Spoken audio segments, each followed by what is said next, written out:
الحمد لله رب العالمين والصلاة والسلام على أشرف الأنبياء والمرسلين نبينا محمد وعلى آله وأصحابه أجمعين ومن تبعهم بإحسان إلى يوم الدين أما بعد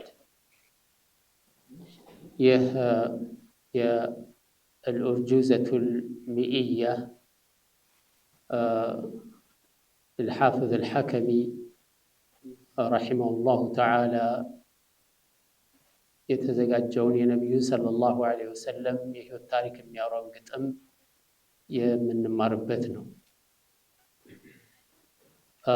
قال رحمه الله تعالى وجده للأبي عبد المطلب بعد 8 مات من غير كذب ያው እዚህ ላይ ነበር ይሄን አይተን ነበር ያቆምነው። ያው ለማስተሳሰር ያህል ከዚህ እንጀምራለን። وجده للأبي عبد المطلب የነቢዩ ሰለላሁ ዐለይሂ ወሰለም አያታቸው በአባታቸው በኩል ማለት ነው። የአባታቸው አባት ነቢዩን ሰለላሁ ዐለይሂ ወሰለም እናትየው ከሞተች በኋላ ሲንከባከባቸው፣ ሲከታተላቸው የሚያስፈልጋቸውን ነገር ሁሉ እያሟላ ያሳደጋቸው ነበረ። ሐታ ከልጆቹ በላይ ነበረ የሚያያቸው ነቢዩ ሰለላሁ ዐለይሂ ወሰለም። እንደዚሁም እሳቸው በመጡ ቁጥር እሱ ያው የቁረይሾች አለቃ ነው። የእሱ የክብር መቀመጫው ቦታ ላይ ሲቀመጥ ካጠገቡ ያስቀምጣቸው ነበር ነቢዩ ሰለላሁ ዐለይሂ ወሰለም። በጣም በልዩ አመለካከት ነበር የሚያያቸው ነብዩ ሰለላሁ ዐለይሂ ወሰለም። ይሁንና 8 ዓመት ሲሆናቸው ነብዩ ሰለላሁ ዐለይሂ ወሰለም አያታቸው አብዱል ሙጠሊብ ሞተ ማለት ነው። ነብዩ ሰለላሁ ዐለይሂ ወሰለም አያት እሳቸው የ8 ዓመት ልጅ ሆነው ሞተ። ተንከባካቢ ከአባታቸው ቀጥሎ እንደ አባት ሆኖ የሚያሳድጋቸው የነበረው ማለት ነው። من غير كذب ይሄ ነገር ያው የተዋሸ ሳይሆን በትክክል እርግጠኛ የሆነ እንደማለት ነው። እርግጠኛ ሆኖ በማያጠራጥር መልኩ የተነገረ ነው። فلما بلغ رسول الله صلى الله عليه وسلم 8 سنين هلك جده عبد المطلب ابن هاشم በሲራት ኢብኑ ሂሻም ላይም በዚህ መልኩ ተቀምጧል ማለት ነው። ثم أبو طالب العم كفل خدمته ثم إلى الشام رحل وذاك بعد عام 12 وكان من أمر بحيرة ما اشتهر. ثم كذا آياتቸው ከሞተ በኋላ ሰለላሁ ዐለይሂ ወሰለም አቡ ጣሊብ የነብዩ ሰለላሁ ዐለይሂ ወሰለም አጎት አልዓሙ አቡ ጣሊብን አልዓሙ የነብዩ ሰለላሁ ዐለይሂ ወሰለም አጎት አቢ ጣሊብ ከፈለ ኺድመተሁ ማለት ነው። ثم أبو طالب العم كفل خدمته እሳቸውን በመኻደም ወይም ደግሞ በመንከባከብ ላይ ኃላፊነቱን የወሰደው አቡ ጣሊብ ነበረ ማለት ነው። ይህም የሆነበት አብዱል ሙጠሊብ ሊሞት ሲል በጣም እሱም በህይወት እያለ ራሱ በጣም የሚያቀርበው የሚንከባከበው የነበረው አቡ ጣሊብ ነበር ካጎቶቹ መሃል ማለት ነው። እንደዚሁም በቅርበትም ሲታይ ከሌሎቹ ይልቅ ለነብዩ ሰለላሁ ዐለይሂ ወሰለም አባት አብደላህ በእናትም በአባትም አንድ ናቸው። በእናትም በአባትም አንድ የእናት አባት ወንድም ስለሆኑ በእናትም በአባትም የሚገናኙ ማለት ነው። ሸቂቅ ናቸው። ስለዚህ አያትየው ለነብዩ ሰለላሁ ዐለይሂ ወሰለም ያለውን ፍቅርና እንክብካቤ በማየት አቡ ጣሊብ እንዲንከባከበው አደራ ብሎ ነብዩ ሰለላሁ ዐለይሂ ወሰለም ትኩረት እንዲሰጥ እንዲንከባከባቸው አደራ ብሎ ነው የሞተው ማለት ነው። በጣም በሚገርም ሁኔታ ደግሞ የአቡ ጣሊብን ታሪክ ያው በነብዩ ሰለላሁ ዐለይሂ ወሰለም ህይወት ውስጥ እንደምናየው በጣም ትልቅ የሆነ ምዕራፍ አለው፣ ትልቅ የሆነ ቦታ አለው አቡ ጣሊብ ማለት ነው። ነብዩን ሰለላሁ ዐለይሂ ወሰለም አያታቸውም እያለ አያታቸውም ከሞተ በኋላ እስከ መጨረሻ እስትንፋሱ ድረስ ለነብዩ ሰለላሁ ዐለይሂ ወሰለም የከፈለው መስዋዕትነት ይሄ ነው ተብሎ የሚቆጠራል። በጣም ብዙ መስዋዕትነቶችን ከፍሏል። ነብዩን ሰለላሁ ዐለይሂ ወሰለም በሚገርም ሁኔታ ተንከባክቧል። የነብዩ ሰለላሁ ዐለይሂ ወሰለም የሚጣሩበት ዲን ሐቅ ነው ብሎ ሰዎችን መክሯል። ከመሆኑም ጋር ግን ሸሃዳ አልያዘም።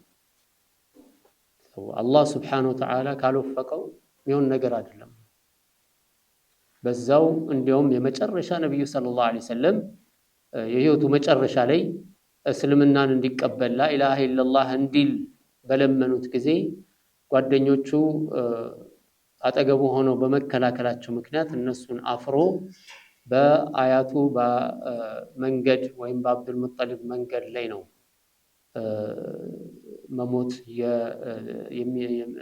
መሞት የሚፈልገው በዛ መንገድ እንደሆነ ተናግሮ ያ የመጨረሻ ቃሉ ሆኖ በዛው ነው የሞተው ማለት ነው። ምንም እንኳን ያው አንዳንዶቹ ይህን ለማምታታት ቢሞክሩም በግልጽ የተቀመጠ ነው። ምንም ያጠራጥር ነገር የለውም። አቡ ጣሊብ እስልምናን ሳይቀበል የሞተው። ሌላው የምናየው ከዚህ የምንረዳው ምንድነው? አንድ ሰው ሸሃዳ ካልያዘ በንግግሩ እስልምናን ጥሩነት መመስከሩ የእስልምናን ጥሩነት መናገሩ ብቻውን በቂ አይደለም ማለት ነው። ልብና ምላስ አብሮ የተሳሰረ መሆን አለበት። በልቡ ማመን አለበት፣ በምላሱ መመስከር አለበት፣ በተግባር ማሳይ በአካላቱ መተግበር አለበት። ይሄ ነው ዲን የሚባለው። ለዚህ ነው ሙናፊቆች አሁን በአካላታቸው ይተገብራሉ፣ ነገር ግን በልባቸው አላመኑም። ሁክማቸው ምንድነው? ሙናፊቆቹ ካፊሮች ናቸው። የተለዩ የሆኑ እንዲያውም ከካፊርም በባሰ ሁኔታ ማለት ነው። ስለዚህ አንድ ሰው በምላሱ ላኢላሃ ኢለላህ ብሎ በልቡ ካላመነ ይሄ ኒፋቅ ነው። ይሄ እስልምና ውስጥ አያስገባም ማለት ነው። ዛሂሩ በምላሱ ስለተናገረ ዛሂሩ ሙስሊም ሊያደርገው ቢችልም ነገር ግን በሁክም ደረጃ ይሄ ሰው መጨረሻው አላህ ዘንድ ምንድነው? ከእስልምና ውጪ ነው ማለት ነው። ልክ እንደዚሁ አንድ ሰው በልቡ አምኖ በምላሱ ግን ሸሃዳን ካልመሰከረ ሸሃዳን መስክሮ ከአላህ ሌላ ማንም የሚመለክ አምላክ እንደሌለ ሳይመሰክር እስልምና ትክክል ነው ብሎ አምኖበት ብቻ ቢቆይ ወይም በዛው ቢሞት ይሄም እስልምናን አያሰጠውም ማለት ነው። ምን እስከሚሆን ድረስ ልቡና ምላሱ አንድ ላይ እስከሚተሳሰር ድረስ ማለት ነው። ወይም ደግሞ አንድ ላይ እስከሚገናኝ ድረስ ኢብኑ ኢስሐቅ من يلالو وكان رسول الله صلى الله عليه وسلم بعد جده عبد المطلب مع عمه أبي طالب كآياتاتشو عبد المطلب بهالا أبا طالب زند نبر لوصية عبد المطلب له به عبد المطلب أدرى يالو لا أبا طالب سلا نبر مالت ولأنه كان شقيق أبيه عبد الله يا عبد الله يا نبي صلى الله عليه وسلم أباتاتشو شقيق نبر شقيق من النصو በእናትም በአባትም የሚገናኝ ወንድም ማለት ነው። ሸቂቅ ይባላል። ኡሙሁማ ፋጢመቱ ብንት ዐምር ትባላለች።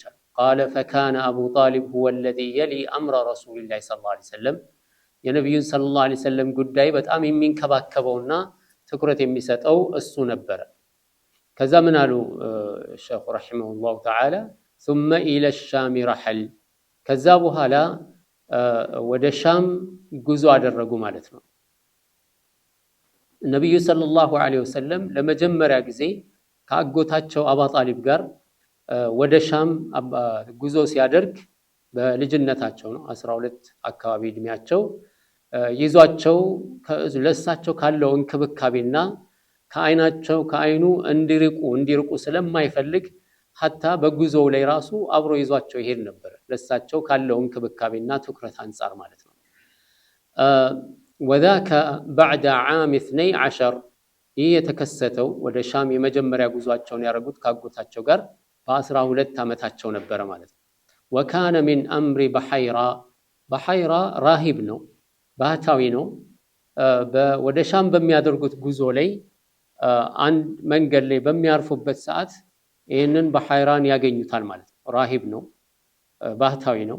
ሲያገኙት የነብዩን ሰለላሁ ዐለይሂ ወሰለም ሁኔታ በጣም ትኩረት ሰጥቶ ሲያይ ምልክቶቹን ያያል ማለት ነው። እንግዲህ የነብዩ ሰለላሁ ዐለይሂ ወሰለም ምንነትን በተመለከተ በቀደምት መጽሐፍቶች ላይ በደንብ ተነግሯል። የቀደምት መጽሐፍ አዋቂዎች ሁሉ ቀደምት ላይ ያሉ በክርስትናም ሆነ በይሁዲ እምነት ላይ ያሉት ሁሉ በጠቅላላ ስለ ነብዩ ሰለላሁ ዐለይሂ ወሰለም ማንነትና ባህሪ ተነግሯቸዋል፣ ያውቃሉ። እንዲሁም አላህ ሱብሓነሁ ወተዓላ ቃል አስገብቷቸዋል በቁርአን ላይ እንደሚለው ማለት ነው። መልእክተኛ በመጣ ጊዜ ለቱእሚኑነ ቢሂ ወለተንሱሩነሁ ቃለ አቅረርቱም ወአኸዝቱም ዐላ ዛሊኩም ኢስሪ ቃሉ አቅረርና ቃለ ፈሽሀዱ ወአና መዐኩም ሚነ ሻሂዲን ወኢዝ አኸዘ አላሁ ሚሳቀ በኒ እስራኢለ ለማ አተይቱኩም ሚን ኪታቢን ወሕክመትን ሱመ ጃአኩም ረሱሉን ሙሰድቁን ሊማ መዐኩም ለቱእሚኑነ ቢሂ ወለተንሱሩነሁ ቃለ አቅረርቱም ዐላ ዛሊኩም ኢስሪ ቃለ አቅረርቱም ወአኸዝቱም ዐላ ዛሊኩም ኢስሪ ቃሉ አቅረርና ቃለ ፈሽሀዱ ወአና መዐኩም ሚነ ሻሂዲን። እንግዲህ አላህ ሱብሓነሁ ወተዓላ በዚህ አያት ላይ በግልጽ በቁርአን እንዳስቀመጠው ከአሁን በፊት የነበሩት ነቢያቶችና ተከታዮቻቸው ሁሉ በጠቅላላ አላህ ሱብሓነሁ ወተዓላ በተሰጣችሁ መመሪያና መጽሐፍ መሰረት ወደፊት የሚመጣ ነብይ አለ። ያ ነብይ በሚመጣ ሰዓት ለቱእሚኑነ ቢሂ ወለተንሱሩነ ልታምኑበትና ልትረዱት ልትደግፉት በሚል ቃል አስገብቷቸው ነበር። ይህንንም አምነው ተቀብሏል። ወአኸዝቱም ዐላ ዛሊኩም ቃሉ አቅረርና አምነናል ተቀብለናል፣ ሲመጣ እንደግፏለን። ለዚህም ነው ይሁዲዎች የመጨረሻው ነብይ ሙሃጀሩ የሚሰደደው የትሪብ የምትባል አካባቢ ነው ተብለው ቀድመው እዛ ቦታ ላይ ሰፍረው ይገኙ ነበር፣ መዲና አካባቢ ማለት ነው። ልክ እንደዚሁ የሰልማን አልፋሪሲን ታሪክ በምናይበት ጊዜ ከፐርሺያ ተነስቶ አቋርጦ እስከ አረቢያ ምድር እስከሚደርስ ድረስ ክርስቲያኖች እየተቀባበሉ ቀሳውስቶቹ አንዱ ሲሞት ወደ ሌላ ያሸጋገረው መጨረሻ ላይ ምንድነው የተባለው? የሆነ የሚመጣ ነብይ አለ በዚህ ቦታ ላይ ነው የሚሰደደው ተብሎ በባህርነት ተሽጦ እስከሚሄድ ድረስ ማለት ነው ያደረገው። ይሄ ሁሉ ምንድነው? በመጽሐፋቸው ላይ የተነገሩ በጣም ብዙ ምልክቶች አሉ። የነብዩን ሰለላሁ ዐለይሂ ወሰለም ማንነትና ምንነት እንደዚሁም መምጣትን የት እንደሆነ በሚመለከት ማለት ነው። ስለዚህ በሐይራ ነብዩን ሰለላሁ ዐለይሂ ወሰለም በሚያይበት ጊዜ ይሄ በነብዩ ላይ የተነገረው ምልክትን ያያል ማለት ነው። ነብዩ ሰለላሁ ዐለይሂ ወሰለም ሲጓዙ ዳመና ያጣልላቸዋል ፀሐይ እንዳይመታቸው ማለት ነው። የሆነ ቦታ ባረፉ ጊዜ ዛፉ ወደሳቸው ይዘነበልና ጥላውን ለሳቸው እንደሚያደርግ ተነግሯል ማለት ነው። እነዚህና የመሳሰሉ ታሪኮችን ሲያይ ጊዜ በሐይራ ምን አለ? ይሄ ልጅ ወደፊት በጣም ትልቅ የሆነ ሰው ነው የሚሆነው። ስለዚህ አሁን እነዚህ ይሁዲዎች ደግሞ በዚህ ሁኔታ ወደ ሻም ሲሄድ ካገኙትና ይህንን ሁኔታ ካረጋገጡ ሊተናኮሉት ይችላሉ። ስለዚህ እባክህ አደራህን ይዘኸው አትሂድ መልሰው ብሎ አቡ ጣሊብን ለምኖ አስመልሶታል ማለት ነው።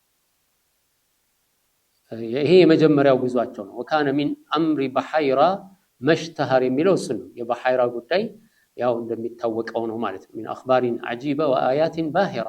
እብን ከሲር ረሒመሁላሁ ተዓላ ይህን በተመለከተ ምን ይላሉ? ወኸረጀ ቢሂ ዐሙሁ ኢለ ሻም ፊ ቲጃራ። አጎታቸው ለንግድ ይዟቸው ወደ ሻም ሄደ ማለት ነው። ወሁወ እብኑ ስንተይ ዐሽረተ ሰና የ12 ዓመት ልጅ በነበሩበት ጊዜ ወዛሊከ ሚን ተማሚ ሉጥፊሂ ቢሂ አጎታቸው ለሳቸው ካለው እንክብካቤና ርህራሄ አንጻር ማለት ነው። ሊዐደሚ መን የቁሙ ቢሂ ኢዛ ተረከሁ ቢመካ መካ ላይ ትቼው ከሄድኩኝ ማንም የሚንከባከበው አይኖርም በሚል ነበር ይዟቸው የሄደው። ፈረአሁ ወአስሐቡሁ ሚመን ኸረጀ መዐሁ እሱና ከሱ ጋር አብረው ለንግድ የወጡት ሰዎች ሁሉ ወደ ሻም የተለያዩ ተአምራቶችን አዩ ይላል። ሚነል አያቲ ፊሂ ሰለላሁ ዐለይሂ ወሰለም ማ ዛደ ዐመሁ ፊል ውሳቲ ቢሂ ወልሒርስ ዐለይሂ አጎታቸውን የበለጠ ለሳቸው እንክብካቤ እንዲያደርግና ትኩረት እንዲሰጥ ያደረገው ነገር ታይቷል ማለት ነው። ይህንን ኢማም ትርሚዚም በጃሚዓቸው ላይ ጠቅሰውታል። ለምሳሌ ዳመና እንደ ጥላ ሆኖ ያጣላቸው እንደነበረ ወመይል ሸጀረቲ ቢዝሊሃ ዐለይሂ ዛፍ ደግሞ ወደ እሳቸው ባረፉበት ቦታ ላይ ዛፏ ወደ እሳቸው እየተጠመዘዘች ታጣልላቸው እንደነበረ ወተብሺሪ በሐይራ አራሂብ ቢሂ ይሄ ራሂቡ በሐይራም እንደዚሁ ይህ ሰው ታላቅ ሰው ነውና በሚል ነብይ ሊሆን እንደሚችል ማብሰሩ ወአምሩሁ ሊዐሚሂ ቢርሩጁዕ ቢሂ ሊአላ የራሁ ልየሁድ ፈየሩሙነሁ ሱአን አጎትየውን አቡ ጣሊብን ለምኖ ይዟቸው እንዲመለስ መምከሩ ምክንያቱም የይሁዲዎች ካዩት በክፉ ሊተናኮሉት ይችላሉ በሚል ማለት ነው። እነዚህ ሁሉ እንግዲህ በዘገባ ደረጃ አስል ያላቸው ናቸው ማለት ነው። ኢማም ትርሚዚም በዚሁ ጉዳይ ላይ ከአቢ ሙሳ አልአሽዓሪ የተዘገበ ዘገባ አስቀምጠዋል። ኢብኑ ሐጀርም እስናዱ ትክክል ነው ወይም ጠንካራ ነው ብለዋል። በዚህ መሰረት ነው እንግዲህ የመጀመሪያው ጉዟቸው የነበረው ማለት ነው። ከዛ በኋላ ወሳራ من يلالو رحمه الله تعالى مؤلف وسار نحو الشام أشرف الورى في عام 25 اذكرا لأمنا خديجة متجرة وعاد فيه رابحا مستبشرا فكان فيه عقده عليها وبعده إفضاؤه إليها በእነዚህ ስንኞች ላይ ደግሞ የሚያስቀምጡት ድጋሚ ያደረጉትን ጉዞ በተመለከተ وسار نحو الشام أشرف الورى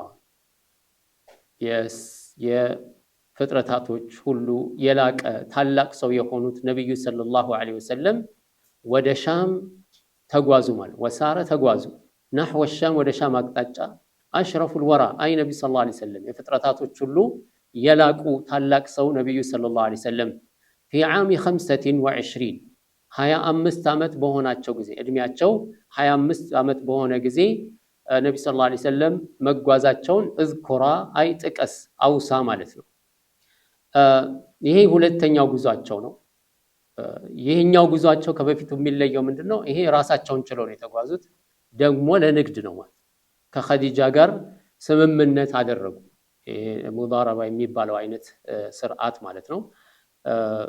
አንድ ሰው ገንዘቡን ይሰጣል፣ ሌላኛው ደግሞ በጉልበቱ ገንዘብን ታስቀምጥለታለህ፣ እሱ ደግሞ ያን ገንዘብ ሄዶ ይነግድበታል። ትርፉን ደግሞ በተስማማችሁት ፐርሰንት መሰረት ትከፋፈላለች። ገንዘቡ የኔ ነው፣ ገንዘቡ የኔ ባይሆን ኖሮ በምን ተነግድ ነበር? ስለዚህ የኔ ነው ገንዘቡ፣ የኔ ድርሻ ከፍ ማለት አለበት። ያኛው ደግሞ አይ እኔ የንግዱን ስርዓትና ሲስተሙን ማቀው እኔ ነኝ፣ አንተ ብርህን ያዋጣው ቁጭ ነው የምትለው፣ ስለዚህ እኔ ነኝ ምለፋው፣ የኔን ልፋቴን ከግምት ማስገባት ይሄን ያህል ፐርሰንት እፈልጋለሁ። ስለዚህ ይስማማሉ ማለት 50% 60 በ50 ወይም እንደዚህ ተስማምተው ንግድ ያደርጋሉ ማለት ነው። ስለዚህ ይሄንን ንግድ ከኸዲጃ ጋር ተስማሙ ነብዩ ሰለላሁ ዐለይሂ ወሰለም። የሆነ ያህል ፐርሰንት ለሳቸው፣ የሆነ ያህል ፐርሰንት ደግሞ ለሷ። እሷ ገንዘቧን ትሰጣለች፣ ነብዩ ሰለላሁ ዐለይሂ ወሰለም ሄደው ከመካ የሚወሰድ ዕቃ ካለ ወስደው ሸጠው ከዛ ደግሞ ከሻም የሚመጣ ዕቃ ገዝተው አምጥተው መካ ላይ ይሸጣሉ ማለት ነው። ይሄ ጉዟቸው ለዚህ ነበረ ማለት ነው። ወሳረ نحو الشام ወደ ሻም ተጓዙ ነብዩ ሰለላሁ ዐለይሂ ወሰለም أشرف الورى في عام 25 اذكرا 25 ዓመት ሲሆናቸው ማለት ነው። لأمنا خديجة ሙተጅራ ለኸዲጃ እናታችን ብለው ነው የተቀሱት። ለምንድን ነው እናታችን ያሉት? ያው ነብዩ ሰለላሁ ዐለይሂ ወሰለም አግብቷታል፣ በሚስትነት ነበረች። አላህ ደግሞ በቁርአን ላይ ምን ብሏል? النبي أولى بالمؤمنين من أنفسهم وأزواجه أمهاتهم። ነብዩ ሰለላሁ ዐለይሂ ወሰለም ለሙእሚኖች ከነፍሳቸው በላይ ቦታ ሊኖረው ይገባል። ሙእሚኖች ለነብዩ ሰለላሁ ዐለይሂ ወሰለም ከነፍሳቸው በላይ ነው ቦታ ሊሰጡ የሚገባው። أولى بالمؤمنين من أنفسهم وأزواجه የነብዩ ሰለላሁ ዐለይሂ ወሰለም ሚስቶች ደግሞ ምንዳቸው? ኡማሃቱሁም የሙእሚኖች እናት ናቸው። ስለዚህ የሙስሊም የነብዩ ሰለላሁ ዐለይሂ ወሰለም ሚስቶች ሁሉ ምንድናቸው? ለሙእሚኖች እናት ናቸው ማለት ነው። ስለዚህ وأزواجه أمهاتهم በሚለው መሰረት ያንን መሰረት አድርገው ነው ለኡሚና ኸዲጃ ያሉት ማለት ነው። የእናታችንን ኸዲጃ ንግድ ለመነገድ ማለት ነው። ከሳቸው ጋር ወይም ከኸዲጃ ጋር ባደረጉት የንግድ ስምምነት መሰረት ማለት ነው። ኢብኑ ከሲር رحمه الله تعالى ይሄንን በማስመልከት ምን ይላሉ? ثم خرج ثانيا الى الشام في تجارة لخديجة بنت خويلد رضي الله عنها مع غلامها ميسرة የሚባል አገልጋይ ጋር አንድ ላይ ሆኖ ለኸዲጃ በተስማሙት ንግድ መሰረት على سبيل القراض ይባላል። ያው አብሮ በመናገድ ላይ ማለት ነው። በሚጓዙበት ጊዜ ያው መይሰራ የተለያዩ ገራሚ ነገሮችን ያያል። ከሳቸው ጋር አብሮ ነው ጉዞ ያደረገውና ፈራአ መይሰረቱ ማ በሃረሁ ምን ሻእኒሂ የሳቸው ጉዳይ በጣም የሚደንቅ ነገር ያያል ማለት አብሯቸው ስለሆነ ፈረጃ ፈአኽበረ ሰይደተሁ ቢማ ረአ ከዛም ተመልሶ ለኸዲጃ ስለ ነብዩ ሰለላሁ ዐለይሂ ወሰለም የሚገርመውን ነገር ይሄን ነገድን ይሄን ሸጥን ሳይሆን በጣም የሚገርም ነገር አለው፣ እንደዚህ ነው፣ ታማኝ ነው፣ ሲጓዝ ደግሞ እንደዚህ ነው፣ ሲሸጥ እንደዚህ ነግድ እንደዚህ የተረጋጋ ሰው ነው፣ ዳመና ያጠለው ነበረ፣ ዛፍ እሱን ይንከባከበው ያጠለው ነበረ። ይህንና የመሳሰሉ ተአምራቶችን ዝርዝሩን ነገራት ማለት። የዚህን ጊዜ ኸዲጃም ከንግዱ አሻግራ ሌላ ነገር ማሰብ ጀመረች ማለት ነው። ነብዩ ሰለላሁ ዐለይሂ ወሰለም የሳቸው እሷ ትዳር የላትም እና ስለዚህ ነብዩን ሰለላሁ ዐለይሂ ወሰለም የማግባት ፍላጎቷ መጣ ማለት ነው።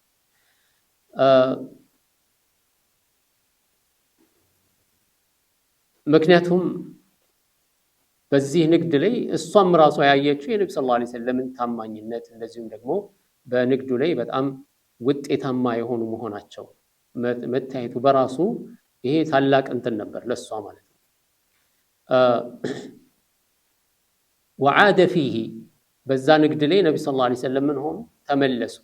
يعني عاد عليه الصلاة والسلام من هذه الرحلة التجارية بمال خديجة ነብዩ ሰለላሁ ዐለይሂ ወሰለም የወሰዱትን ገንዘብ አትራፊ አድርገው ተመልሰው መጡ። ራቢሐን አትራፊ ሆነው ማለት ነው።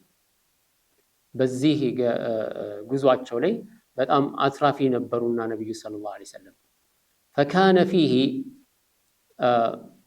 በዚህ ጉዟቸው ማለት ነው ወይም በዚህ እድሜያቸው ላይ 25 ዓመት በሆናቸው ጊዜ وعاد فيه رابحا مستبشرا አትራፊ ሆነው ተደስተው ተመለሱ።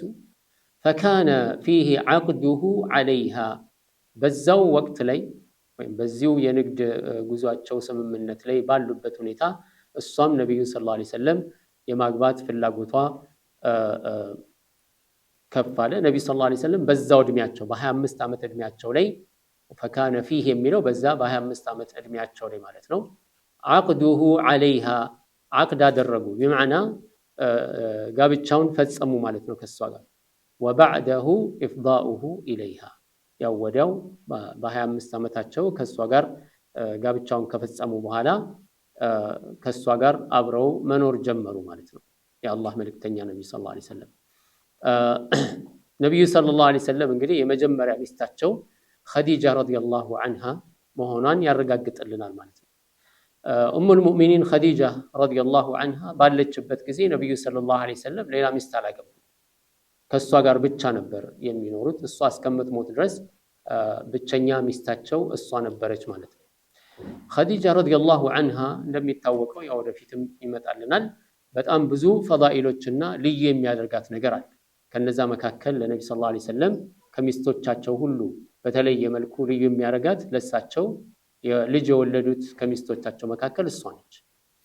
እንደዚሁም ነብዩ ሰለላሁ ዐለይሂ ወሰለም በችግራቸው ጊዜ ሁሉ ከጎናቸው ነበረች። የመጀመሪያ ከሴቶች ውስጥ የመጀመሪያ አማኝ እሷ ነች። አማኝ ብቻ አይደለም ነብዩ ሰለላሁ ዐለይሂ ወሰለም በተጨነቁ በፈሩ ጊዜ ጅብሪልን አይተው ታያቁም። ከዛ በፊት በጋር ሒራ ውስጥ ሆነው አምልኮ እየፈጸሙ ነው የመጣባቸውና አስፈሪ ወቅት ነበር።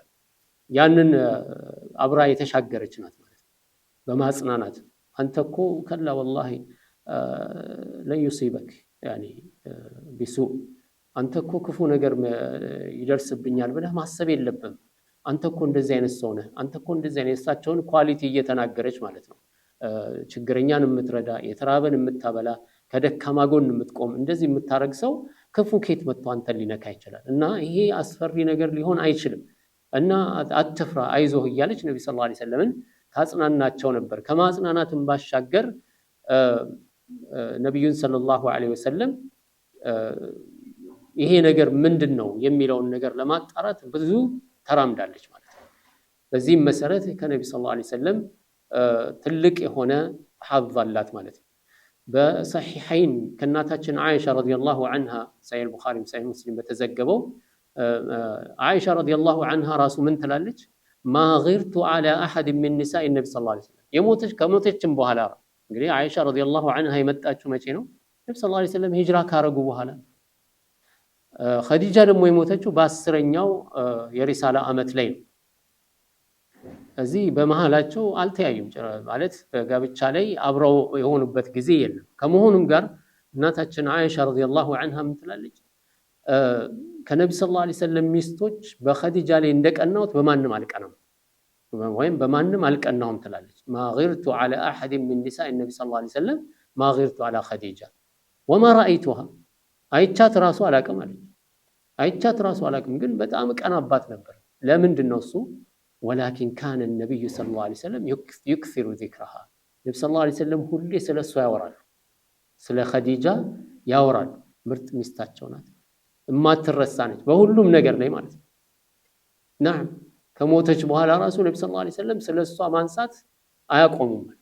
ወሩበማ ዘበሐ ሻተን ያ ብቻም አለው አንዳንዴ ፍየል ያርዱና ثم يقطعها أعضاء ያንን ስጋ ቆራርጠው ثم يبعثها في صدائق خديجة የኸዲጃን ውለታ ለመክፈል ወይም ደግሞ የእሷን ሐቅ እንትን ለማለት ስጋውን ቆራርጠው ለኸዲጃ ጓደኞች ያከፋፍሉ ነበር።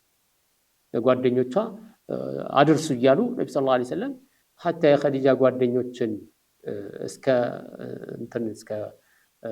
ማለት ወይም ስጦታዎችን እስከ ማበርከት ድረስ መድረሳቸው በጣም ያስቀናታል። እሷን ያው ነቢ ሰለላሁ ዐለይሂ ወሰለም ጋር ምን ያህል ትልቅ ቦታ እንዳላት ስለምትረዳ ማለት ፈሩበማ ቁልቱ ለሁ እንዲያውም አንዳንዴ እላቸዋለሁ አለች ለነቢ ሰለላሁ ዐለይሂ ወሰለም ከአነሁ ለም የኩን ፊ ዱንያ እምረአቱን ኢላ ኸዲጃ በዱንያ ላይ ኸዲጃ በስተቀር ሌላ ሴት የለም እንዴ? ሁሌ ኸዲጃ የምትለው ምንድን ነው ብዬ ራሱ እናገራቸዋለሁ አንዳንዴ አለች የአላህ መልእክተኛ ነቢ ሰለላሁ ዐለይሂ ወሰለም። እንዲያውም አንድ ወቅት ላይ ምንድን ነው ያለችው አይሻ ረዲየላሁ ወቀድ አብደለከ አላሁ ኸይረን ሚንሃ እንዲያውም አላህ ከእሷ የተሻለ ሌላ ተክቶልሃል። ምንድን ነው እሷን ብቻ አስሬ ይኸውም የአንድ የቁረይሾች ሴት ባልቴት የሆነች ምንን እሷን አስሬ አላህ የተሻለ ተክቶልሃል። የአላህ መልእክተኛ ምን አሉ? ወላሂ ማ አብደለኒ ኸይረን ሚንሃ ከእሷ የተሻለ አላህ አልተካልኝም፣ ከእሷ የሚበልጥ ሌላ አላህ አልተካልኝም። ኢነሃ ካነት ወሊየ ሚንሃ አውላድ እሷ እኮ እንዲሆናልኛለች። ጠቀሱ ነቢ ሰለላሁ ዐለይሂ ወሰለም ሰዎች ሲያባርሩኝ እሷ ነች ያስጠጋችኝ፣ ሰዎች ሲያስተባብሉኝ ያመነችብኝ እሷ ነች፣ ሰዎች ሲያሸሹኝ ያቀረበችኝ እሷ ነች፣ ይህንን ገንዘቧን ሁሉ መስዋዕት ለኔ ያደረገችልኝ እሷ ነች። ወካነ ሊ ሚንሃ አውላድ ለኔ ደግሞ ከሷ አላህ ልጆች ሰጥቶኛል ከሌላ ከማንም ያልሰጠኝ ብለው ነብዩ ሰለላሁ ዐለይሂ ወሰለም ይመልሱላት ነበር ማለት ነው። ኢነሃ ወካነ ሊ ሚንሃ አውላድ እንዲሆናልኝ ከሷ ደግሞ አላህ ልጅ ሰጥቶኛል ከሌሎች ያልሰጠኝ በማለት ነብዩ ሰለላሁ ዐለይሂ ወሰለም ይመልሱ ነበር ማለት ነው። እዚህ ለኸዲጃ ያላቸው ቦታ ምን ያህል እንደሆነ ወይም ኸዲጃ ነብዩ ሰለላሁ ዐለይሂ ወሰለም ዘንድ ያላት ቦታ ምን እንደሆነ የሚያሳየን ነው ማለት ነው። ስለዚህ ወውልዱሁ ከተጋቡ በኋላም ልጆቻቸው የነብዩ ሰለላሁ ዐለይሂ ወሰለም ልጆች ሚንሃ ከሷ ናቸው። ኸላ ኢብራሂም ከኢብራሂም ውጪ ማለት ነው። ከኢብራሂም ሌላ ያሉት የነብዩ ሰለላሁ ዐለይሂ ወሰለም ልጆች በሚታወቀው 7 ናቸው። 3 ወንዶች 4 ሴቶች 3 ወንዶች 4 ሴቶች የነብዩ ሰለላሁ ዐለይሂ ወሰለም ልጆች የሚታወቁት እነዚህ ናቸው። ወንዶቹ ቃሲም፣ አብደላህ፣ ኢብራሂም ናቸው። ቃሲም፣ አብደላህ፣ ኢብራሂም። ሴቶቹ ደግሞ ዘይነብ፣ ሩቀያ፣ ፋጢማ፣ ኡሙ ኩልሱም እነዚህ ናቸው። እንግዲህ እነዚህ 7ቱ ውስጥ አንድ ብቻ ነው። እሱም ማን ነው? ኢብራሂም ሲቀር ሌሎቹ ሁሉም 6ቱ ከኸዲጃ ናቸው። ወውልዱሁ ልጆቻቸው የነብዩ ሰለላሁ ዐለይሂ ወሰለም ልጆች ሚንሃ ከሷ ናቸው። ኸላ ኢብራሂም ከኢብራሂም በስተቀር ፈልአወል የመጀመሪያው ልጃቸው ማን ነው? አልቃሲም ይባላል። ሐዘ ተክሪም እሱ ትልቅን ቦታ ይዟል ማለት ነው። ምክንያቱም አልቃሲም የመጀመሪያ ልጃቸው ነብዩ ሰለላሁ ዐለይሂ ወሰለም የሚጠሩት በሱ ነበር። አብልቃሲም ነበር የሚባል። እንዲያውም ይሄንን ስያሜ ወሳቸው በህይወት እያሉ በዚህ ኩንያ መጠራት ተከልክሏል። አንድ ወቅት ላይ ነብዩ ሰለላሁ ዐለይሂ ወሰለም ገበያ ላይ ሆነው እያለ አንዱ የአብልቃሲም እያለ ይጣራል። ሲጣራ አቤት አሉት ነብዩ ሰለላሁ ዐለይሂ ወሰለም። አይ አንተን አይደለም ሌላ ነው አቡል ቃሲም ብለዋል። ይሄ እንግዲህ የነብዩ ሰለላሁ ዐለይሂ ወሰለም ክብር አንጻር ምንድነው ሊባል የሚችለው? አቤት እኔ ነኝ ብለው አይ አንተን አይደለም መባል ይሄ ትልቅ እንትን ነው። ስለዚህ አላህ መልእክተኛ ነብዩ ሰለላሁ ዐለይሂ ወሰለም ምን አሉ? ተሰሙ ቢስሚ ወላ ተከኑ ቢኩንየቲ፣ በስሜ ልትሰየሙ ትችላላችሁ፣ ነገር ግን በእኔ ኩንያ እንዳትሰየሙ፣ በእኔ የመጠሪያ ስም እንዳትጠሩ። ኩንያ በሸሪዓ ያው ቦታ ያለው አብዛኛው ኩንያ መኖሩ ጥሩ ነው። እንዲሁም አንዳንድ ዑለማዎች በጣም አስፈላጊና ከሱና እንደሆነ እስከ መናገር የሚደርስበት ሁኔታ አለ። ስለዚህ ኩንያ መኖር ጥሩ። አቡ ፉላን የመጀመሪያ ልጁን ወይም የመጨረሻ ልጁን ወይም ደግሞ በሆነ ነገር ሊሰየም ይችላል በሚታወቅበት ነገር፣ ኸይር የሚያበዛ ከሆነ አቡል ኸይር፣ እነዚህን የመሳሰሉ መጠሪያ ስሞችን ሊያደርግ ይችላል ማለት ነው። የመጀመሪያ ልጁ ከሆነ በመጀመሪያ ልጁ ሊሰየም ይችላል፣ ወይም ከልጆቹ በአንዱ ማለት ነው። እና ነብዩ ሰለላሁ ዐለይሂ ወሰለም አቡል ቃሲም በመባል ነበር የሚታወቁት።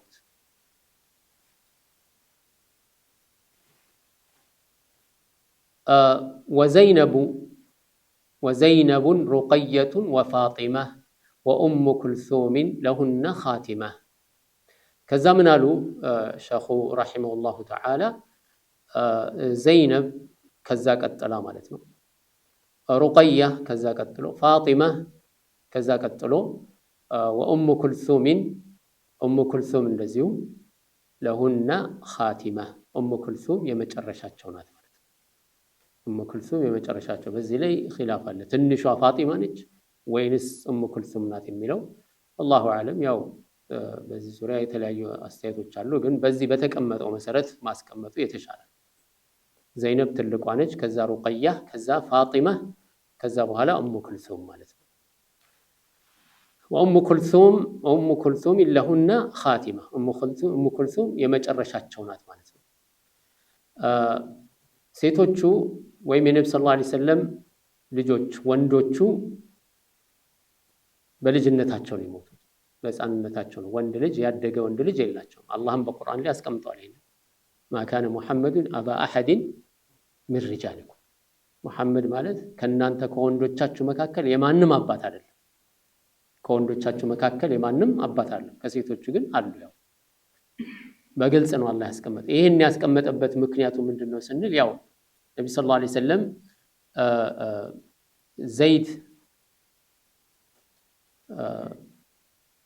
እብኑ ሐሪታ ነብዩ ሰለላሁ ዐለይሂ ወሰለም ከኸዲጃ የወሰዱት አገልጋያቸው ነበረ። እሳቸው እንደ አባት ሆኖ ስለተንከባከቡት ወላጆቹ ባገኙት ጊዜ እንኳን ለመሄድ ፍቃደኛ አልነበረም። ያው ይህን ታሪክ ካሁን በፊትም በተለያየ አጋጣሚ አንስተናል። ነብዩ ሰለላሁ ዐለይሂ ወሰለም ከባርነት ነፃ አድርገውት መውላ ነበር። መውላ የሚባለው አንድ ሰው ከባርነት ነፃ ያደረገው ሰው ጋር ከባርነት ባሪያ የሆነ ሰው ከባርነት ነፃ ካደረገው ሰው ጋር ያለው ትስስር ነው ወላ የሚባለው ማለት ነው። ወላ የሚባል ዝምድና፣ የዝምድና ትስስር ነው። ይሄም ማለት ምን ማለት ነው? ያኒ ያ ሰው ከባርነት ነፃ ነው፣ ግን የሚጠራው ከዚህ ፋሚሊ ነው ማለት ነው። ከባርነት ነፃ ካደረጉት ቤተሰብ ተደርጎ ይቆጠራል ማለት ነው።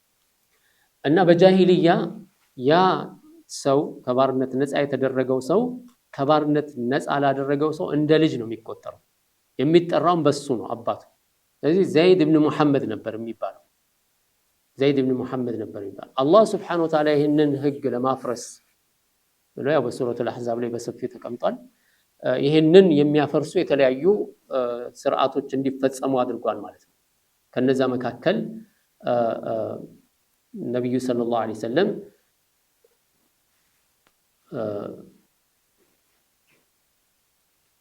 በመጀመሪያው ሱረቱል አሕዛብ አካባቢ ላይ ስንመለከት ادعوهم لآبائهم هو أقسط عند الله فإن لم تعلموا آباءهم فإخوانكم في الدين በማለት ባሪያን ነፃ ያደረጋችሁ እንደሆነ በራሳችሁ ስም አትጥሯቸው። ذلكم قولكم بأفواهكم والله يقول الحق والله يقول الحق وهو يهدي السبيل حقን የሚናገር አላህ ነው ሙቀጥተኛው መንገድ የሚመራቸው አላህ ነው ስለዚህ ምን አርጉ ادعوهم لآبائهم በአባቶቻቸው ስም ጥሯቸው فإن لم تعلموا آباءهم አባቶቻቸውን ማታውቁ ከሆነ فإخوانكم في الدين የዲን ወንድሞቻችሁ ናቸው እንጂ ሌላ አይደለም ማለት ዝርዝር አመጣ ከዛ በኋላም እንደዚሁ አላህ Subhanahu Wa Ta'ala ዘይድ ኢብኑ ሐሪሳ ዘይነብን አግብቷት ነበር ያው ከባርነት ነፃ የሆነ ነው እሷ ደግሞ ከቁረይሾች ናት ያው መጨረሻ ላይ ባልተግባቦ ጊዜ ዘይድ ኢብኑ ሐሪሳ እንዲፈቷታል ማለት ሲፈታት አላህ ምን አደረገ فلما قضى زيد منها وطرا زوجناكها ከነብዩ ሰለላሁ ዐለይሂ ወሰለም ሚስቶች ሁሉ የመጀመሪያዋ ወይ እሷ አንዷ ብቻ አላህ Subhanahu Wa Ta'ala ለነብዩ ሰለላሁ ዐለይሂ ወሰለም ድር ያለው ብሎ የሰጣቸው ዘይነብን ዘይድ ጉዳዩን ከሷ ጨርሶ በፈታት ጊዜ እኛ ድረናል አጋብተናል እዚህ ወላጆቿ ጋር ሄዶ ተጠይቆ ምናምን አይደለም ስለዚህ ነው ዘይነብ ምን ትላለች ረዲየላሁ ዐንሃ ከነብዩ ሰለላሁ ዐለይሂ ወሰለም ሚስቶች የተሻለች ምርጥ እንደሆነች ስትናገር ያው እርስ በርሳቸው እንትን ሲሉ ማለት ነውና ስትናገር ምን ትላለች ዘወጀኩና አሃሊኩና እናንተ ወላጆቻችሁ ናቸው ለነብዩ ሰለላሁ ዐለይሂ ወሰለም የዳሯችሁ وزوجني الله من فوق 7 سماوات الله ከሰባት ሰማይ በላይ ነው እኔን ለነብዩ ሰለላሁ ዐለይሂ ወሰለም የሰጠኝ በማለት ተናገረ ይሄን አህለ ሱናዎች እንደማስረጃ አላህ ከሰባት ሰማይ በላይ መሆኑን እንደማስረጃ ከሚጠቀሙባቸው መካከል አንዱ ያው የለመዱት ደግሞ ታዊል ያደርጉታል ትርጉሙን አዙረው አይ አላህ በቀደር የወሰነልኝ ለውህ ማህፉዝ ላይ ከተበልኝ ለማለት ነው ታዲያማ የነብዩ ሰለላሁ ዐለይሂ ወሰለም ሚስቶች ሁሉ በለውህ ማህፉዝ ላይ ተከትበዋል እኮ ሚስት እንደሚሆን አላህ የወሰነላቸው ምንድነው ታዲያ የሷ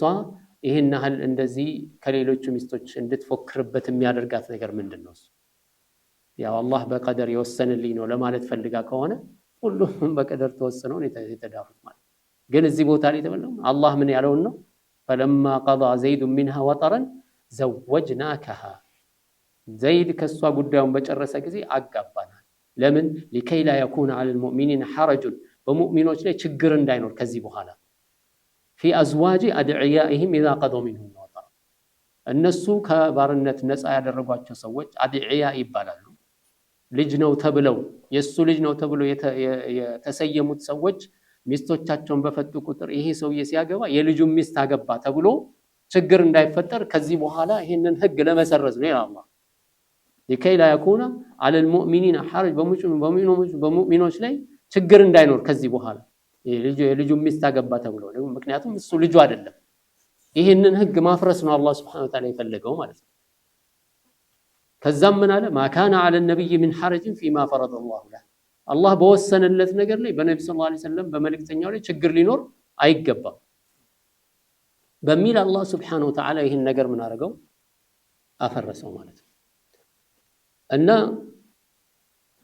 ዘይድ ሲፈታት ነብዩ ሰለላሁ ዐለይሂ ወሰለም እንዲያገቧት አላህ ነው የወሰነላቸው መወሰን ብቻ ሳይሆን የዳራቸው ሰጠነኛ ዳርነ አንተ አሁን ልጅህን ለአንድ ለሚያገባት ሰው ልትሰጥ ስትፈልግ ምንድነው የምትለው ዘወጅቱካ አጋብቻለሁ ልጄን ስትለው እሱ ተቀብያለሁ ይላል አለቀ ጋብቻ ይሄ አንዱ እና ዋንኛው ጋብቻውን የሚያስረው ይሄ ነው እኔ አጋብቻለሁ ወይም ሰጥቻለሁ በሚስትነት ስትለው እሱ ደግሞ ተቀብያለሁ አላህ ምን አለ ዘወጅናካ እኔ አጋብቻለሁ ድሬያለሁ እሷን ነብዩ ሰለላሁ ዐለይሂ ወሰለም ያንን ጋብቻ ተቀበሉ ማለት ነው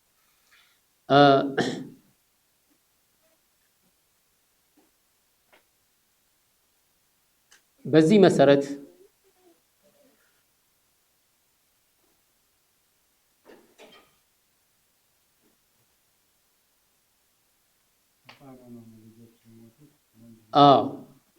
ነብዩ ሰለላሁ ዐለይሂ ወሰለም ወንድ ልጅ የላቸው ባረከላህ ወንድ ልጅ የላቸው ማካና ሙሐመዱን አባ አሐድ من الرجال ከወንዶቻችሁ የሰም አሁን ዘይድ የሳቸው ልጅ ተብሎ ይሰየም ስለነበረ ያንን ነው አላህ የሻረው በዚህ ላይ ማለት ነው ወንዶች ልጆች አላደጉላቸው ከናንተ መካከል ደግሞ የማናቸውም ወንዶች አባት አይደለም ከወንዶቻችሁ መካከል የማናቸውም አባት አይደለም በሚል አላህ Subhanahu Wa Ta'ala በግልጽ አስቀመጠው ስለዚህ ነብዩ ሰለላሁ ዐለይሂ ወሰለም ልጆች ሁሉም በሕፃንነታቸው ነው የሞቱት ወንዶቹ 3 ናቸው እንዳልነው ያው ሁለቱ ወንዶችና አራቱ ሴቶች ከኸዲጃ ናቸው። ኢብራሂም ብቻ ሲቀር ማለት ነው። ኢብራሂም ከማርየቱል ቅብጥያ ከኢጅፕት ወይም ከግብፅ ንጉሱ ለነብዩ ሰለላሁ ዐለይሂ ወሰለም በስጦታ መልክ የላካት አገልጋያቸው ማርያ ከሷ የተወለደ ነው ኢብራሂም። በዚህ ውስጥ በጣም ብዙ ገራሚ ነገሮችን እናያለን ማለት ነው። ነብዩ ሰለላሁ ዐለይሂ ወሰለም ልጅ አላህ ሰጣቸው ይብን ከአገልጋያቸው። ሰዎች በዛ ዘመን ላይ በዚህ አይነት መልኩ ልጅ ማግኘት ከአገልጋይ የሚለው ነገር የማይሆን በሆነበት ይህንን ሁሉ አላህ Subhanahu Wa Ta'ala ለመሻር ያደረገው ነገር እንደሆነ እናያለን።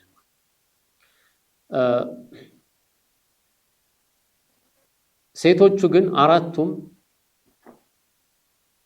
አራቱም አድገዋል። ነብዩ ሰለላሁ ዐለይሂ ወሰለም ወደ እስልምና ዳዕዋ ሲያደርጉ ከሳቸው ጋር ነበሩ። በተለይ ፋጢማ እና ሌሎችም ማለት ነው። ፋጢማ እንደውም በታሪኳም እንደምናየው ነብዩ ሰለላሁ ዐለይሂ ወሰለም ካዕባ ላይ ሆነው ሰላት እየሰገዱ የግመል እንግዲህ ልጅ አምጥተው ጀርባቸው ላይ ሲያስቀምጡ እሷ እንዳነሳችላቸው እነዚህ ሁሉ ታሪኮች አሉ ማለት አላ ኩሊ ሐል ሁሉም ደርሰዋል። እስልምናንም ተቀብለዋል። ሂጅራም አድርገዋል ሁሉም ማለት ነው። ከአብዱላህ ብን አባስ በተዘገበ ሐዲስ ካነ أول من ولد لرسول الله صلى الله عليه وسلم بمكة قبل النبوة القاسم لنبي صلى الله عليه وسلم كنبيነት በፊት የተወለደላቸው አልቃሲም ነው። وبه كان يكنى በዛው ነበር ኩንያቸው መጠሪያቸው ማለት ነው። ثم ولد له زينب ከዛ ዘይነብ ተወለደች። ثم رقية ከዛ رقية ثم فاطمة ከዛ በኋላ فاطمة ثم ام كلثوم ከዛ ام كلثوم ማለት ነው። ከነዚህ መካከል ሁለቱ ለአንድ ሰው ሚስት ነበሩ በተራ ማለት በተለያየ ወቅት ላይ። ሩቀያ የዑስማን ረዲየላሁ ዐንሁ ባለቤት ነበረች። እሷ ስትሞት ኡሙ ኩልሱምን ነብዩ ሰለላሁ ዐለይሂ ወሰለም ዳሩት ማለት ነው። ስለዚህም ذኑረይን በመባል የሁለቱ ብርሃን ባለቤት በመባል ይታወቅ ነበር ዑስማን ኢብኑ አፋን ረዲየላሁ ዐንሁ። ثم ولد له في الإسلام عبد الله ከዛ በኋላ አብዱላህ በእስልምና ውስጥ ነው የተወለደው ወደ እስልምና ጥሪ ማድረግ በጀመሩበት ጊዜ ማለት ነው። فسمي الطيب الطاهر ተብሎ ተሰይሟል። የነዚህ ሁሉ وأمهم جميعا خديجة بنت خويلد ናት ማለት ትንሿ ማነች የሚለው ያው የተለያየ አስተያየቶች አሉ። والطاهر الطيب عبد الله وقيل كل اسم لفرد زاهي الطاهر የተባለው الطيب የተባለው ማን ነው? አብዱላህ ነው። በእስልምናው ስለተወለደ ነው ይሄ በቀጥያ ስም የተሰጠው ተብሏል። والطاهر الطيب عبد الله وقيل በአንዳንድ አባባሎች ተብሏል ማለት ነው። كل اسم الطيب የሚለው الطاهر የሚለው አብዱላህ የሚለው ሁሉም ስም لفرد زاهي በአንጸባራቂ ሁኔታ በተናጠል ለተለያዩ ሰዎች የተሰየመ ነውም ተብሏል። በማዕና በዚህ ደረጃ ከሆነ ምን ሊሆን ነው? ሌላ ሁለት ተጨማሪ ልጆች ነበሩ ሊባል ነው። ይሄ ያው ብዙም በእንትን ደረጃ የሚያጠናክረው ጠንካራ የሆነ ማስረጃ የለውም። ለዚህም ነው ገጣሚው ምንድነው ያሉት? ቂለ ነው ያሉት።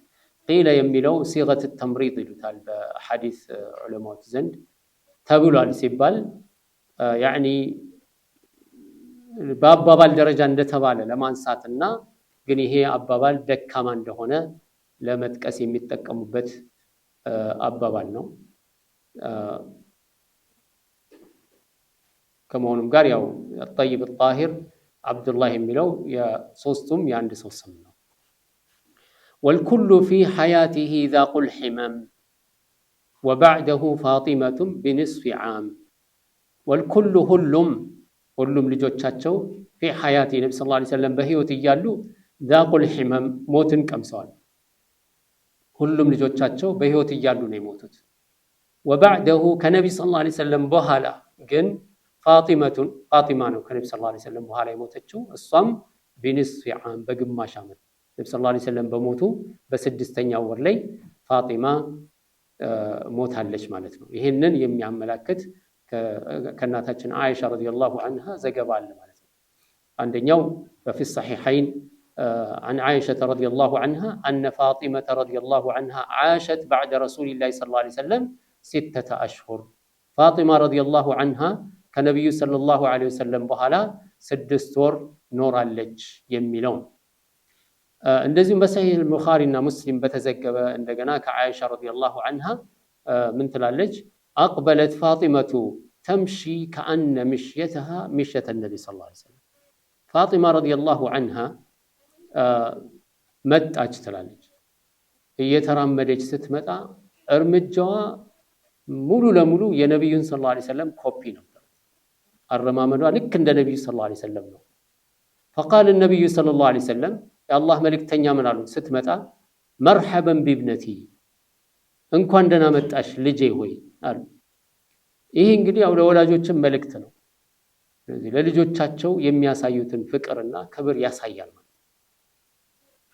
እንደተባለው ያው ልጆች እያደጉ በሄዱ ቁጥር ምንም እንኳን ልጆች የፈለገ ቢያድጉም ለልጆቻቸው ልጆች ናቸው እንደሚባለው ያ አይነት ሁኔታ ቢኖርም እንደ ልጅ ደግሞ እንትን ማድረግም ተገቢ አይደለም እያደጉ ሲሄዱ አይምሮአቸውን ተጠቅመው የሚያደርጉትን ነገር ጋይድ በማድረግ በመምከርና እንደዚሁም እንደ ትልቅ ሰው ቦታ በመስጠት አይምሮአቸውን አሳድገው በራሳቸው እንትን እንዲሉ ማድረጉ ጥሩ ነው በጓደኝነት መልክ በቅርበት በፍቅር የወላጅነትን ፍቅር እያሳዩ ማስኬድ ጥሩ ነው ማለት ነው مرحبا بابنتي ልጄ ሆይ እንኳን ደህና መጣሽ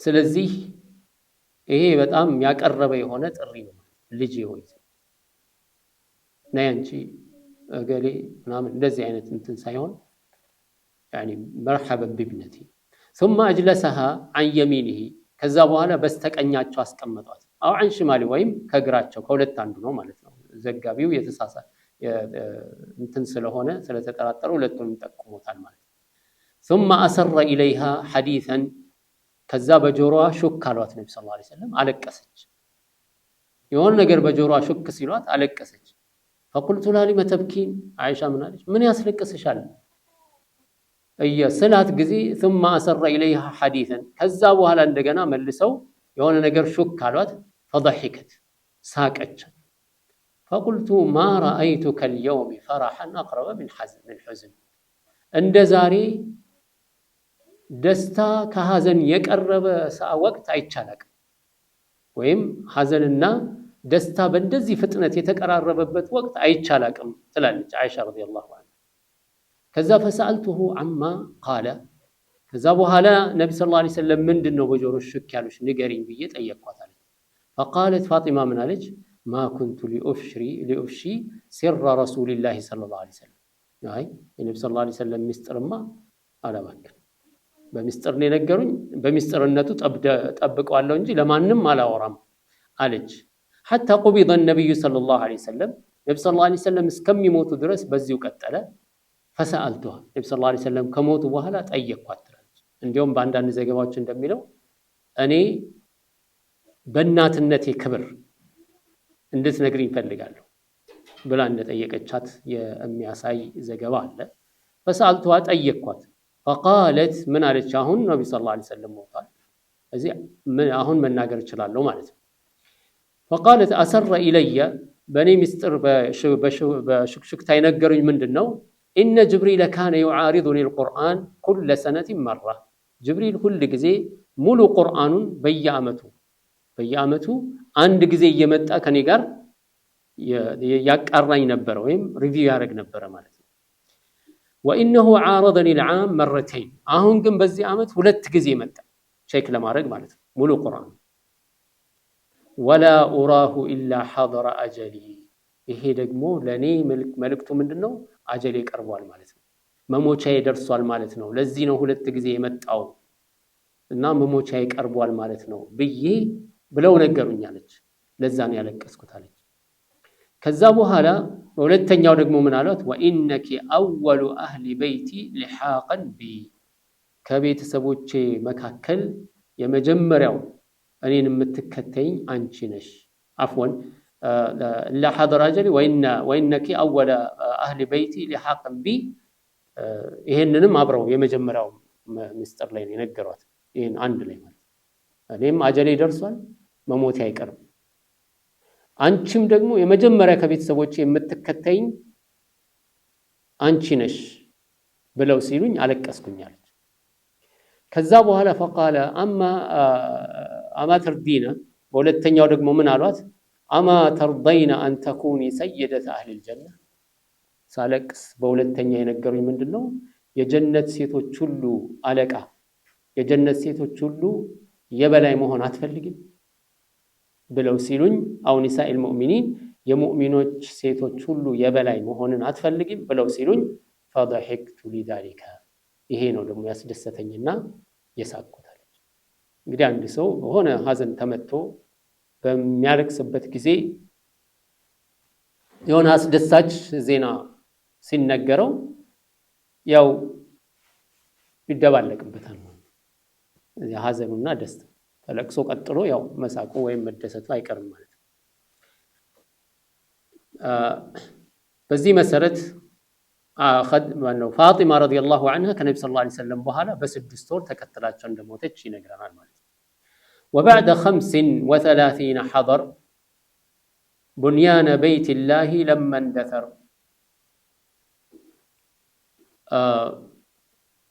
አሁን ወደ ታሪካቸው ተመልሶ ምን አለ وبعد 35 35 ዓመታቸው በኋላ حضر النبي صلى الله عليه وسلم ተገኝተዋል የት ነው የተገኙት ቡንያን በይትላህ የአላህ ቤት በፈረሰበት ጊዜ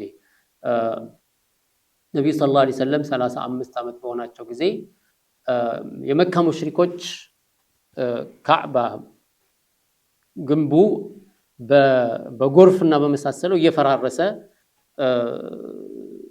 ብዙ ቦታዎቹ ተንደው ነበር ጎርፍ እየጠረገው ማለት ነው ከዛ ተሰባሰቡና ይሄን ነገር መልሰን መገንባት አለብን በሚል ተስማሙ እዚህ የፈራረሱትን ድንጋዮች ጡቦች ሁሉ ሰብስበው ከዛ በኋላ ለመገንባት የሚያስፈልጋቸውን ድንጋይ እየሄዱ የተሸከሙ ማምጣት ጀመሩ በዚህ ዘገባ ውስጥ ከሚነገረው ታሪክ ውስጥ ከሚነገረው አንዱ ምንድነው በግንባታው ላይ ነብዩ ሰለላሁ ዐለይሂ ወሰለም ተሳትፈው እንደነበር ይነገራል ያውም ነብዩ ሰለላሁ ዐለይሂ ወሰለም ድንጋይ የተሸከሙ አምጥተው ያግዙ እንደነበረ በዛ መሃል የሆነ ወቅት ላይ አጎታቸው አባስና አሳቸው ሆነው ድንጋይ ተሸክመው ሊሄዱ እንትን ሲሉ አጎታቸው አባስ ለሳቸው ከመጨነቁ የተነሳ ሽርጥህን ትከሻህ ላይ አርግና ድንጋዩ እንዳይጎዳ እሱን ድንጋዩን ተሸከምበት አላቸው ከዛ ሽርጣቸውን ወደ ላይ አድርገው ድንጋዩን ትከሻቸው ላይ አድርገው ሲሄዱ የታሰረው ተፈታ የታሰረው ሲፈታና ሲራቆቱ ጊዜ ራሳቸውን ስተወደቁ ምን በሆነ ባላወቁት መንገድ ማለት ነው አይናቸው ፈጠጠ በቦታው ላይ የነበረው አጎታቸው አባስ ብቻ ነበር ወዲያው ሲነቁ ነብዩ ሰለላሁ ዐለይሂ ወሰለም ሽርጤን ብለው ወስደው ልብሳቸውን አሸርጠው ከዛ በኋላ እንደዚሁ እየተሸከሙ እንዳገዙ ይነገራል ማለት ነው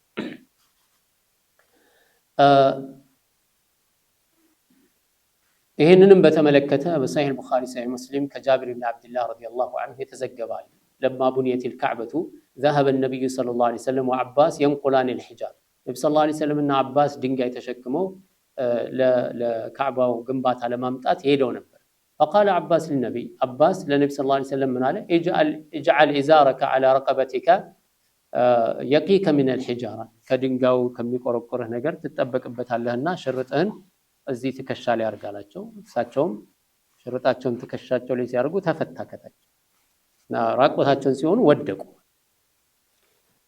وطمحت عيناه عفوا فخر الى الارض وطمحت عيناه الى السماء ثم افاق فقال ازاري فشد عليه ازاره صلوات الله وسلامه عليه ከዛ በኋላ በዛ አይነት ሁኔታ ላይ ታይተው አያውቁም ነብዩ ሰለላሁ ዐለይሂ ወሰለም በዚህ ግንባታ ላይ መሳተፋቸው ያው በዚህ መልኩ ተዘግቧል ማለት ነው وبعد 50 و30 حضر بنيان بيت الله لما اندثر ያው የመካ ሙሽሪኮች ገነቡት ከገነቡት በኋላ ከፍ ይያለ ሲሄድ ሐጀር አልአስወድን የትና ማን ነው የሚያስቀምጠው ያው ለሐጀር አልአስወድ ትልቅ ክብር እንዳለ ይታወቃል ስለዚህ ይህንን ክብር ዝናውን መውሰድ ያለበት ማን?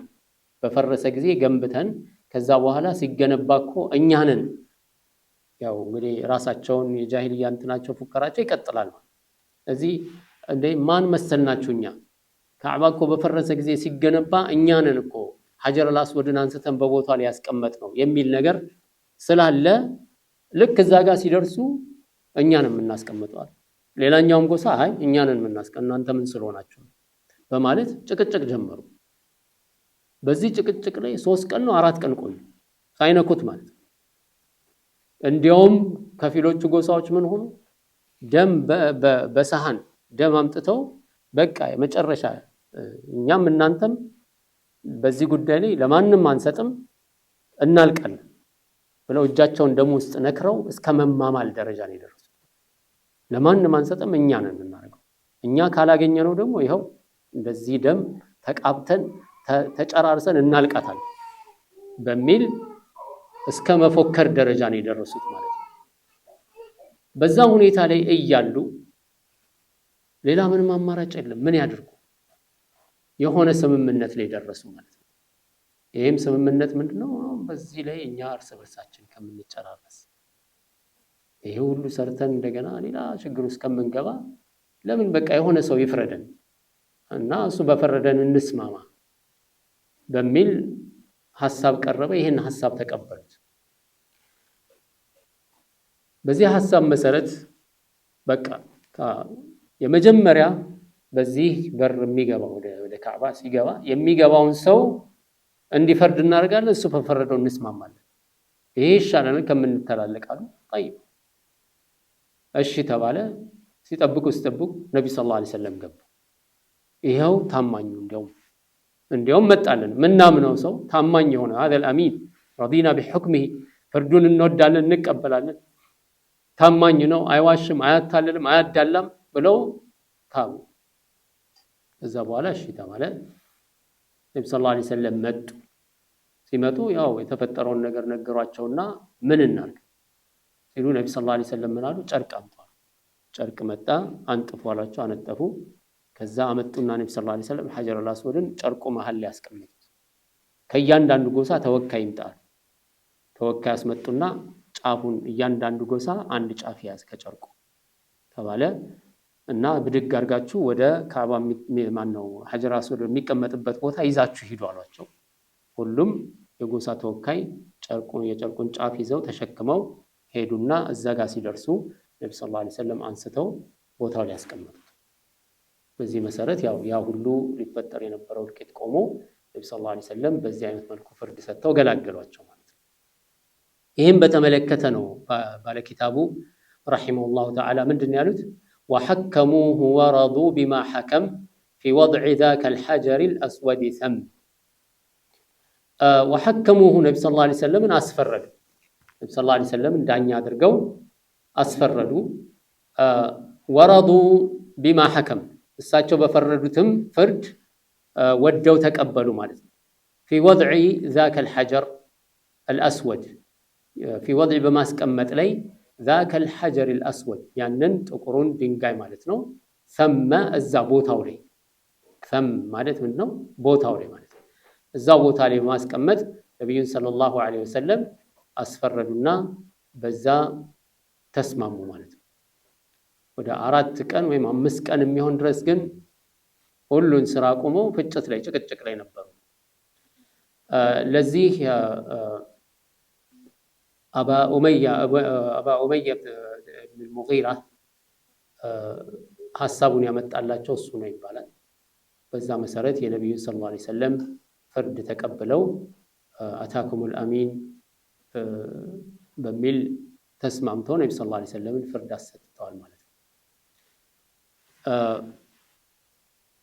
وبعد عام 40 أرسل في يوم الاثنين وبعد عام 40 أرسل في يوم الاثنين يقينا فانقلا وبعد عامت أتشو بوهلا مالت 4 عامت سيهون أتشو نبي صلى الله عليه وسلم 4 عامت سيمولو أرسل تلاقوا بنبي النت مالت رسالة متى في يوم الاثنين የመጣው ደግሞ መቼ ነው يوم الاثنين ሰኞ ቀን ነው ማለት ነው يقينا فانقلا በእርግጠኝነት ማለት ነው ሰኞ ለመሆኑ እርግጠኛ ነው በሐዲስ ላይ ባለፈው አይተናል የሰኞን ቀን ለምን ነው የምትጾሙት ሲባል የተወለድኩበት ቀን ነው እንደዚሁም ዋህይ የወረደልኝ ቀን የዛን ቀን ነው በሚል ተናግሯል ፈንቁላ ማለት ያው ይሄንን አስተላልፍ በእርግጠኝነት ይሄንን ማስተላለፍ ትችላለህ ወይ ማስተላለፍ ማለት ነው እዚህ ነብዩ ሰለላሁ ዐለይሂ ወሰለም ሪሳላን የተቀበሉት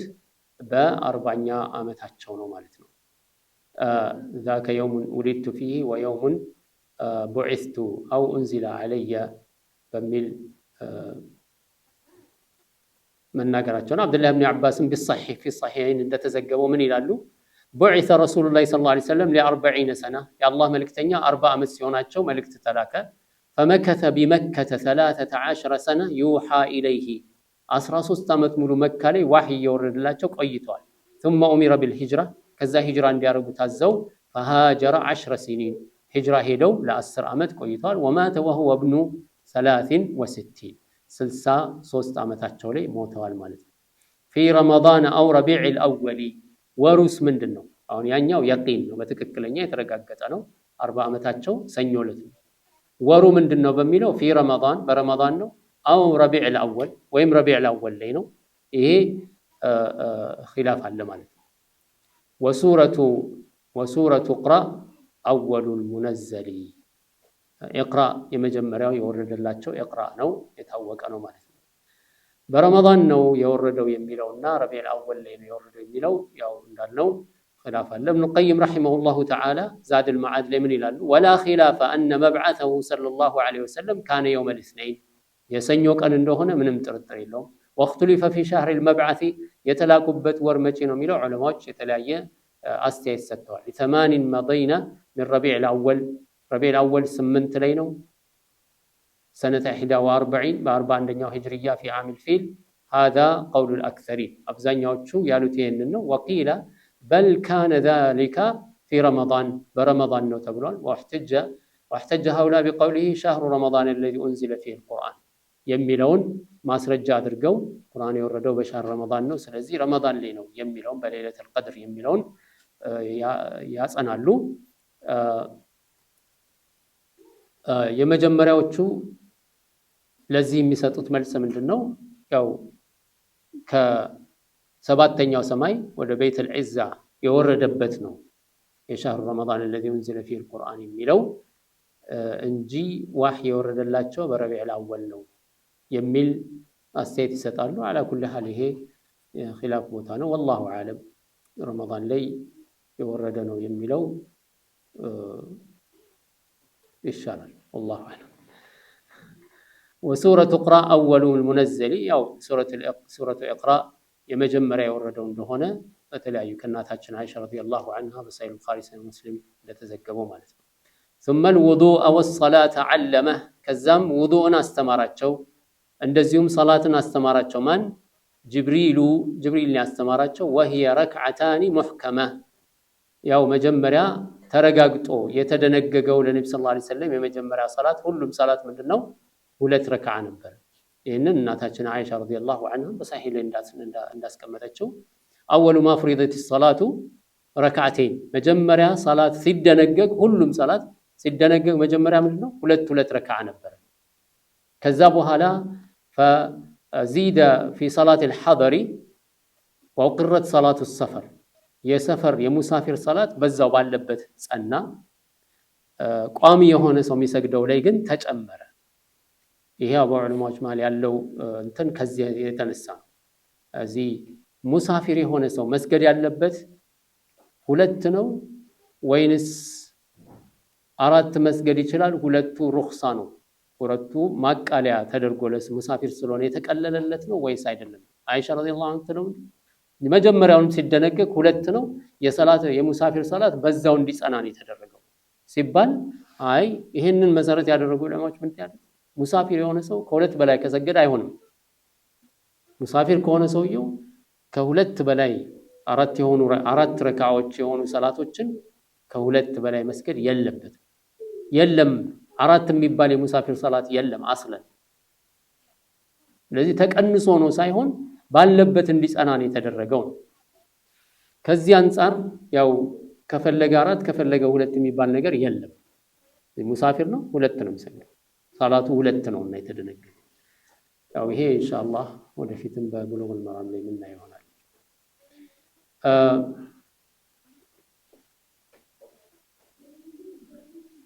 ثم مضت 20 يوما كاملة فرمت الجن نجوم هائلة ከዛስ በኋላ ثم مضت 20 يوما ይሄ ዋሂ ከወረደላቸው በኋላ 20 ቀን ቆየ።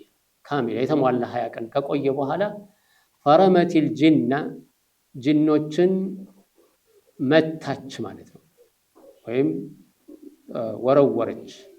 نجوم هائلة አስፈሪ የሆኑ ከዋክብቶች መወርወር ጀመሩ ጅኖች ላይ እሳት ማለት ያው ምንድነው ሙስተረቅ ሰምዕ የሚባሉ አሉ።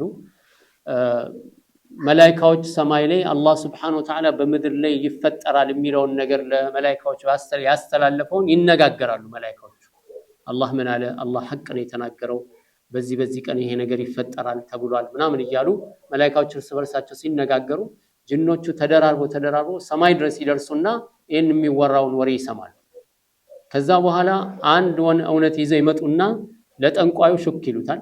ያ ጠንቋዩ ደግሞ ያችን አንድ እውነት ይዞ 99 ውሸት ጨምርበትና ለሰዎች ይነግራል። በዛች አንድ እውነት ምክንያት 99ኙም ውሸት እንደ እውነት ተደርጎ ይቀበሉታል ሰዎች ማለት። በዚህ አይነት መልኩ ነበር የሚኖሩት ጅኖቹ ማለት። ልክ አሁን ዋሂ ከወረደ በኋላ በ20 ቀን ውስጥ በቃ ሚሳኤል ነው መወርወር ጀመረ ማለት። ምንድነው ከዋክብቶች ላይ እሳት እየተፈነጠረ ያወድማቸዋል። ከዛ ለኢብሊስ መተው ችግር ገጥሞናል። ምንድነው እሱ? ያው እንደለመድነው ልናረግ ስንል አልቻልንም። አላህ በሱረት አልጅን ላይ እንዳስቀመጠው ማለት ዋና ለመስነ السماء فوجدناها ملئت حرسا شديدا وشهبا ያ ሰማይ ደረስን። ነገር ግን ሰማይ ሁሉ በጥበቃና የተለያዩ ፍንጣሪ እሳት ከከዋክብት እየመጡ የሚፈናጠሩና የሚያጠቁን ሆኖ አግኝተናል። ሰማይ በፊት እንወጣ ነበር ዋና ኩና ነقعد منها مقاعد للسمع አሁን ሰማይ ደርሰንኛ መቀመጫዎች ነበሩ ሄደን ለማዳመጥ የምንቀመጥባቸው ቦታዎች።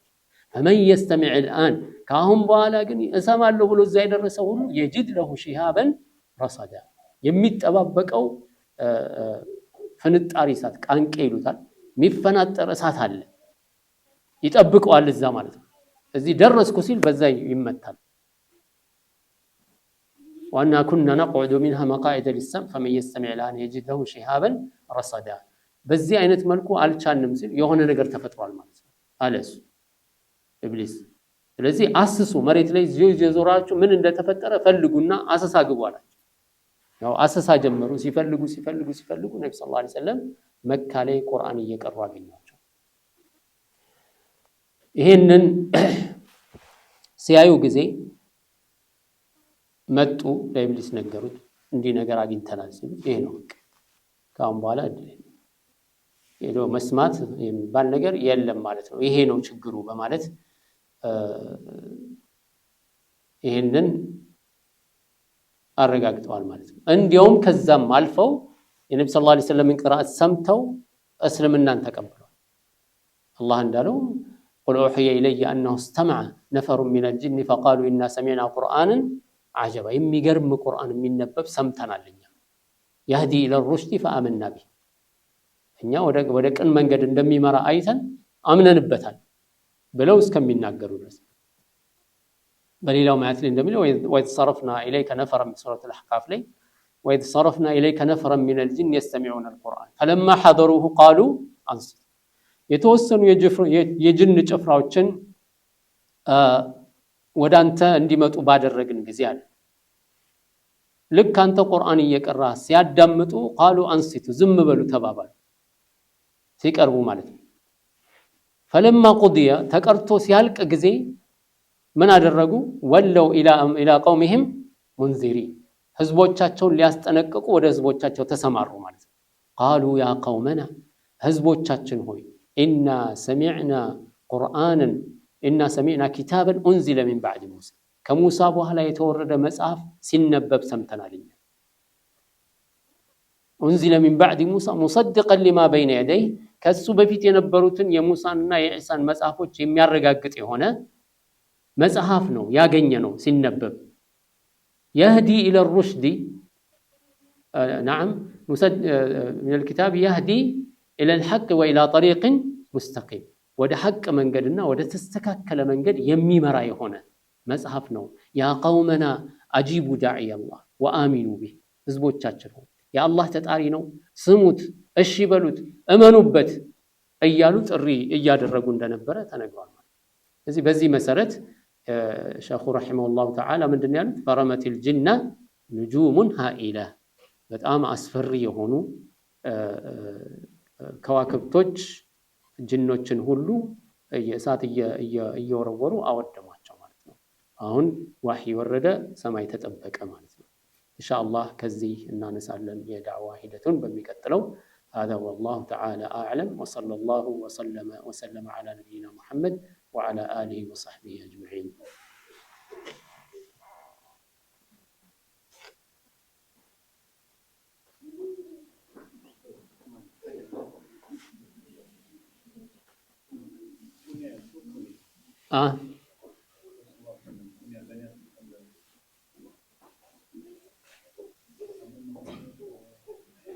በስማቸው በስሜ መሰየም ትችላላችሁ ነው ያሉት ሰለላሁ ዐለይሂ ወሰለም። በስማቸው መሰየም ይቻላል። ሐታ ኩንያቸውንም ከሆነ በሳቸው በህይወት እያሉ ነው ተብሎ ከሞቱ በኋላ በዛ ኩንያ መሰየም ችግር የለውም። አቡል ቃሲም ተብሎ ወይም አቡል ቃሲም ተብሎ መሰየም ይቻላል።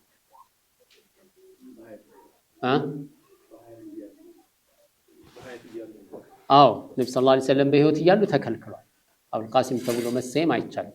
ነገር ግን እሳቸው ከሞቱ በኋላ ኩንያውንም መጠቀም እንደሚቻል ዑለማዎች አስቀምጠዋል።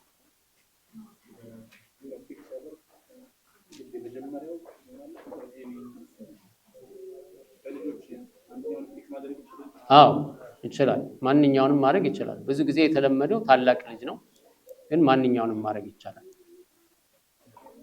ከልጆችም ውጪ ማድረግ ይችላል። ናም አዎ ልጅ ሳይኖረውም ማድረግ ይችላል። ልጅም ሆኖ ራሱ ማድረግ ይችላል። ናም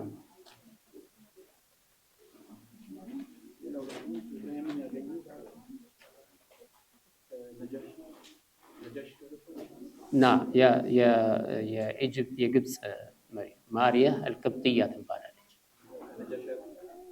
አይደለም የግብፅ መሪ ናም ያው አገልጋይ ናት። ባሪያ ከመጣች በኋላ ያው ወላሁ አለም እስልምናን ተቀበለች አይደለም። ነብዩ ሰለላሁ ዐለይሂ ወሰለም ዳዕዋ እያረጉ ነው በስጦታው።